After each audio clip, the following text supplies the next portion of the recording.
Halo guys, apa kabar nih? Kami dari kelompok 3 Project Citizen mata kuliah kewarganegaraan ingin menjelaskan apa itu pendidikan. Apa sih pendidikan itu? Pendidikan merupakan salah satu aspek penting dalam pengembangan sumber daya manusia serta menjadi salah satu hal yang patut diperhatikan oleh pemerintah. Pendidikan menjadi begitu sangat penting karena salah satu aspek perhitungan dalam indeks pembangunan adalah pendidikan. Peningkatan atas kualitas sumber daya manusia akan memicu peningkatan dalam berbagai aspek lain seperti ekonomi, teknologi, pengelolaan sumber daya manusia, hingga kemajuan suatu negara. Sejalan dengan pernyataan tersebut, Hasibuan, salah satu orang pintar dalam ilmu manajemen dan organisasi, menyatakan bahwa sumber daya manusia menjadi unsur pertama dan yang paling utama dalam setiap aktivitas yang dilakukan. Di Indonesia, pendidikan berdasarkan ideologi Pancasila, di mana Pancasila ini memiliki value yang sangat tinggi untuk pemerintah dan warga negaranya. Sistem pendidikan Indonesia diatur oleh instansi pemerintah dalam naungan Kementerian Pendidikan, Riset dan Teknologi. Sistemnya benar-benar diatur untuk kepentingan dan kebaikan bersama, berfungsi untuk membangun bangsa melalui generasi-generasi muda yang terpelajar. Berbicara mengenai pendidikan, yang merupakan aspek dasar kehidupan manusia, seseorang bukan hanya mendapatkan ilmu pengetahuan, tetapi juga diajarkan untuk berakhlak baik dan berbudi pekerti luhur. Pendidikan nasional sebagai aspek mengatur jalannya edukasi mulai dari pendidikan, usia dini hingga perguruan tinggi, baik negeri maupun swasta, serta sistem mengenai untuk membangun sumber daya manusia di Indonesia. Namun, sistem pendidikan yang diterapkan saat ini masih dirasa kurang. Banyak sekali hal-hal yang perlu diperhatikan atau yang perlu dikoreksi untuk menunjang keefektifan belajar mengajar. Dari hal tersebut, kami melakukan beberapa survei melalui penelitian-penelitian sebelumnya dan membuat kuesioner untuk mengaji lebih lanjut mengenai permasalahan sistem pendidikan di Indonesia saat ini. Apa permasalahan sistem pendidikan di Indonesia? Perkenalkan, nama saya Firman Luki Saputra, NPM 210 110 10121 dari Prodi Ekonomi Pembangunan.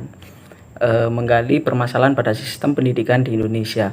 Lalu mengapa pendidikan menjadi penting untuk dibahas dan untuk digali problemnya. Pendidikan menjadi begitu penting karena dampak dari pendidikan itu sangat penting. Apa buktinya? Buktinya pendidikan menjadi sangat penting karena pendidikan berkaitan dengan output dari pendidikan, yaitu manusia, sumber daya manusia, memiliki pengaruh besar terhadap pengaruh lain, misal ekonomi, teknologi, dan lain sebagainya. Hasibuan dalam bukunya Organisasi dan Motivasi Dasar Peningkatan Produktivitas juga menjelaskan pentingnya sumber daya manusia. Kurang lebihnya, sumber daya manusia menjadi unsur pertama dan utama dalam setiap aktivitas yang dilakukan. Oleh sebab itu, permasalahan pendidikan menjadi hal cukup penting untuk digali dan dikaji lebih dalam. Lalu, masalah pendidikan di Indonesia apa saja? Menurut penjabaran Noto Atmojo dalam buku Pendidikan dan Perilaku Kesehatan Pendidikan, dipengaruhi oleh beberapa unsur. Yang pertama, tujuan atau output pendidikan. Yang kedua, input dan pendidikan. 3, proses dari pendidikan di Indonesia itu sendiri. Apa tujuan pendidikan? Perkenalkan, nama saya Fabian Krisandi, NPM 210 110 10 100 jurusan Ekonomi Pembangunan. Saya akan menjelaskan tujuan pendidikan. Yang pertama, tujuan pendidikan. Tujuan pendidikan menjadi salah satu aspek penting dalam pendidikan karena tujuan akan mengarahkan kemanakah pendidikan akan dibawa. Pendidikan di Indonesia sendiri secara tujuan global sudah cukup jelas. Pendidikan di Indonesia tertuang di dalam Undang-Undang Nomor 20 Tahun 2003 tentang Sistem Pendidikan Nasional.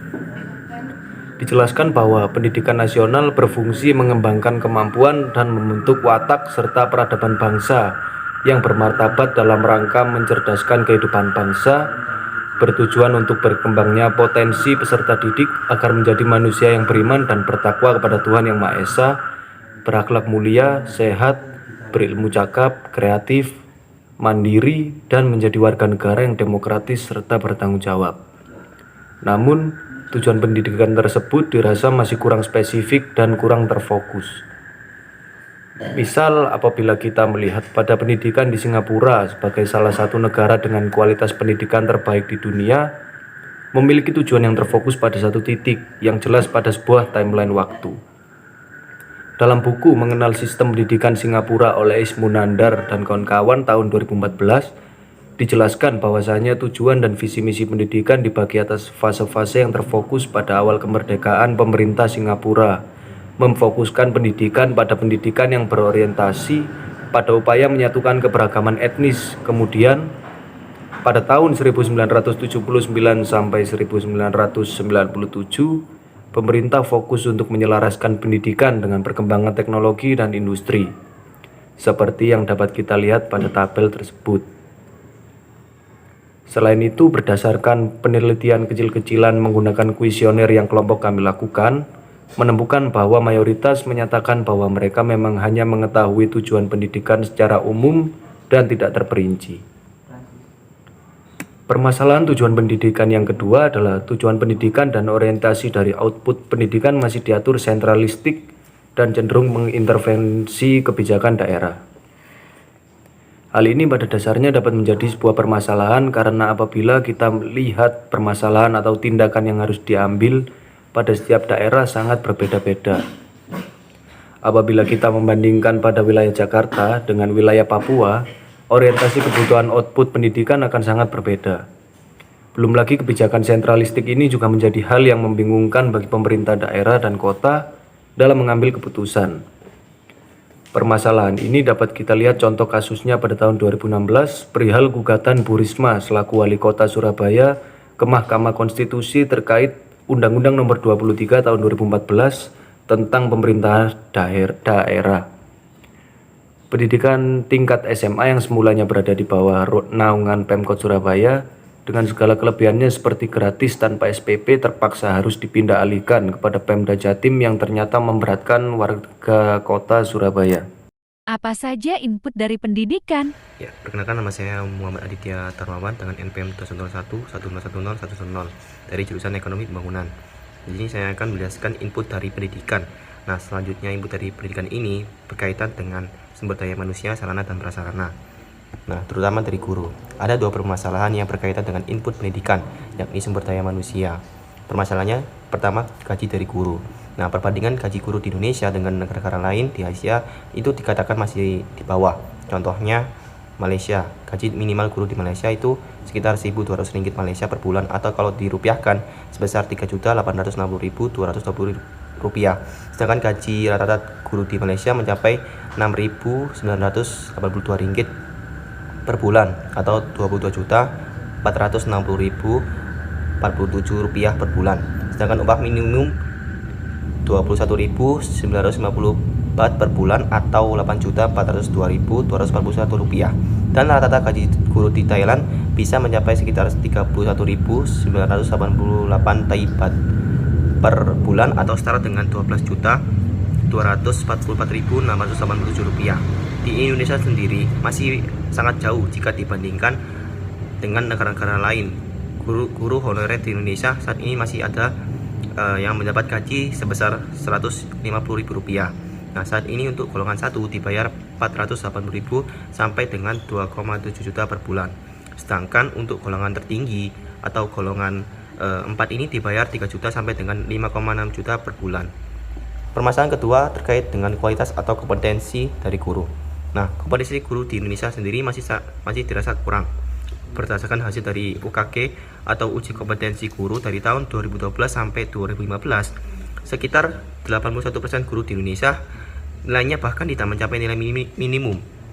UKG sendiri merupakan salah satu evaluasi untuk mengukur kompetensi guru, dan yang dinilai adalah penguasaan kompetensi pedagogik, kompetensi profesional, kemampuan guru dalam menyiapkan strategi belajar untuk siswa dalam mengolah kelas, pemahaman atas mata pelajaran yang dimampu, serta kemampuan guru dalam mengevaluasi pembelajaran.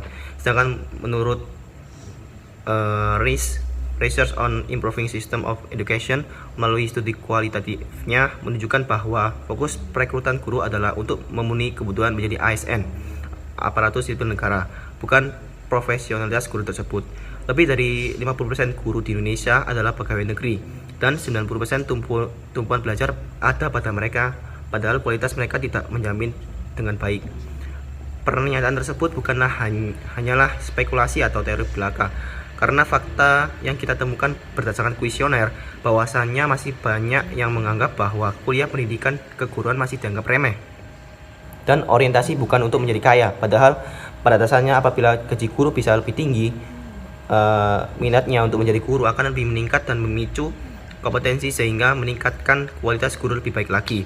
Dan selain itu, menurut beberapa teman mahasiswa atau mahasiswa itu, guru masih menggunakan pendekatan yang kadang sudah ketinggalan zaman dan berorientasi pada tugas dan ujian yang bertujuan untuk nilai, bukan untuk pada pemahaman. Lalu apalagi permasalahan dari input pendidikan? Saya Damzini Ilma, NPM 21011010116 dari Prodi Ekonomi Pembangunan. Permasalahan selanjutnya terkait input dari pendidikan adalah sarana dan prasarana pendidikan. Menurut Rahmi Gasuci dalam artikel penelitiannya yang berjudul Kurangnya Sarana dan Prasarana Belajar di Sekolah, menjelaskan bahwasannya kondisi pendidikan di Indonesia saat ini memang masih belum rata, terutama pada daerah-daerah seperti desa yang terpencil, terpelosok, maupun daerah-daerah yang identik dengan perekonomian yang rendah. Mayoritas penduduk yang tinggal di daerah ini mempunyai pola pikir yang masih minim mengenai pendidikan, transportasi, komunikasi, dan lain-lain.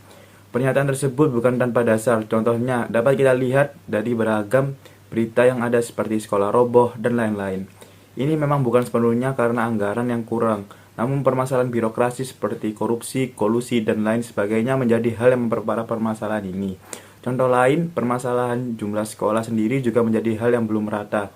Misal antara kota Sidoarjo dengan Surabaya, dengan jumlah penduduk usia sekolah yang kurang lebih sama, namun jumlah sekolah negeri di Surabaya jauh lebih banyak. Jumlah sekolah SMA Negeri Sidoarjo hanya terdapat 12 SMA Negeri, sedangkan di Surabaya jumlah SMA Negeri terdapat sebanyak 22. Permasalahan ini juga diperkeruh dengan sistem zonasi. Bagaimana proses pendidikan? Saya Taris Nurrahma, NPM 21082010240 dari Prodi Sistem Informasi. Proses dari pendidikan menjadi salah satu permasalahan yang cukup penting. Di Indonesia sendiri, guru atau tenaga pengajar masih banyak yang menggunakan metode pembelajaran LOTS atau Lower Order Thinking Skill yang cenderung sudah usang karena metode pembelajaran yang digunakan adalah hafalan, meniru, dan menyalin. Seharusnya pendekatan proses pembelajaran yang digunakan adalah pendekatan HOTS atau yang dinamakan Higher Order Thinking Skills, di mana seorang pelajar dituntut untuk berpikir secara kritis dan mendalam, sehingga baru bisa memahami materi pembelajaran. Hal ini sesuai dengan temuan PISA pada tahun 2015 sampai 2018. Tingkat kesenangan siswa terhadap pembelajaran sains sangat tinggi, namun pada ekspektasi siswa dalam sains masih cukup rendah. Pernyataan efikasi diri siswa dalam sains sangat rendah dengan rata-rata nilai 11 poin dari 100 poin. Pernyataan tersebut juga didukung oleh temuan kami di lapangan. Berdasarkan hasil kuesioner, masih banyak guru atau dosen yang masih menggunakan pendekatan LOTS yang berfokus pada hafalan, mengingat, dan pemenuhan tugas untuk nilai, bukan pada pemahaman dan berpikir kritis untuk implementasi sebuah teori. Bagaimana dengan kebijakan alternatif? Perkenalkan, nama saya Muhammad Iqbal Liniawan, NPM 21011011015 dari Prodi atau jurusan Ekonomi Pembangunan. Lalu pertanyaan selanjutnya, apakah langkah yang seharusnya diambil oleh pemerintah untuk mengatasi permasalahan tersebut? Pertama, terkait dengan tujuan, pemerintah seharusnya membuat kebijakan baru berdasarkan fokus atau fase-fase seperti yang dijelaskan di dalam buku mengenali sistem pendidikan di Singapura yang dijelaskan pada poin-poin sebelumnya. Selanjutnya, pemerintah seharusnya memberikan kebebasan secara lebih untuk lingkup daerah agar mampu mengatur pendidikan pada wilayahnya masing-masing, namun tetap mengikuti fokus tujuan pendidikan secara keseluruhan, yang kemudian ditambahkan atau disesuaikan dengan kebutuhan pada lingkup daerah masing-masing. Untuk permasalahan kedua, yakni permasalahan input, pemerintah seharusnya memberikan perhatian lebih terhadap kesejahteraan dan kualitas guru, Ini artinya pemerintah harus lebih dalam dan lebih ketat dalam menyeleksi sumber daya guru yang akan masuk ke dalam lingkup pendidikan.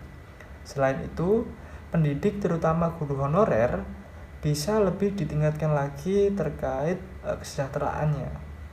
Kemudian untuk menjawab permasalahan ketiga terkait proses dari pendidikan, seharusnya guru mampu mengimplementasikan metode belajar yang lebih berorientasi pada pemahaman serta pemikiran yang berbasis kritis, bukan melalui metode penghafalan ataupun mengingat. Bahkan apabila kita lihat di Eropa, filsafat itu sudah menjadi materi yang diajarkan sejak sekolah dasar.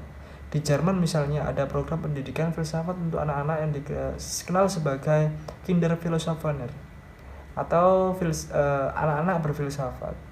Rencana dan tindakan yang dilakukan. Nama saya Lailatul Maufiroh, NPM 2104 30 10 180 dari jurusan Ilmu Komunikasi. Kemudian yang terakhir saya akan menjelaskan mengenai rencana dan tindakan. Pertanyaannya dari awal selalu seperti pembahasannya itu seolah-olah pemerintah saja yang salah atau yang punya tanggung jawab atas pendidikan. Ya, memang pada kenyataannya seperti itu.